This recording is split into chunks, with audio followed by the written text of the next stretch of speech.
You know that when you would like to start something big, you need to prepare for it. When there is a major event about to happen, it's important to prepare for it. We have the month of Ramadan in about 2 weeks' time, just over 2 weeks, if I'm not mistaken.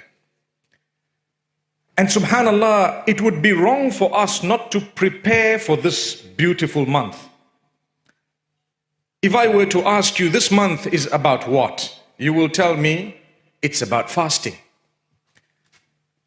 So people begin to prepare for Ramadan by packing away a lot of foodstuffs. The opposite.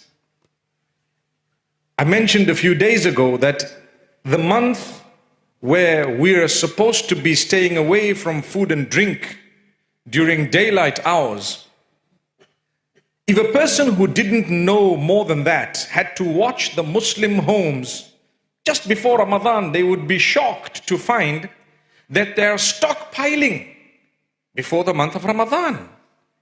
You're filling your freezers, you're stocking up on all the food and all the savories and all the pies and whatnot before the month of Ramadan, but that's the month when you're not supposed to be eating. Surely it should be the other way around, where we don't need to stock on anything because we're not going to be eating for a whole month from dawn to dusk. But subhanallah, we prepare for the food for the month where we are supposed to be fasting, but we forget that it is the month of forgiveness.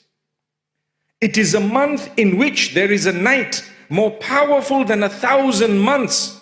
Laylatul Qadri khayrun min alfi shahr. The night of Qadr, the night of decree, the night of power is better than 1,000 months, 80-something years. So before we get into Ramadan, my brothers, my sisters, one of the first things you should do to seek the forgiveness of Allah, so that you start Ramadan with a clean slate.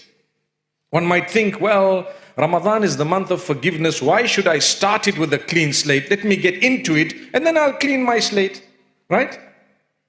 But you don't know if you're going to witness the month of Ramadan. We have seen healthy people suddenly drop. We have seen wealthy people suddenly leave and depart.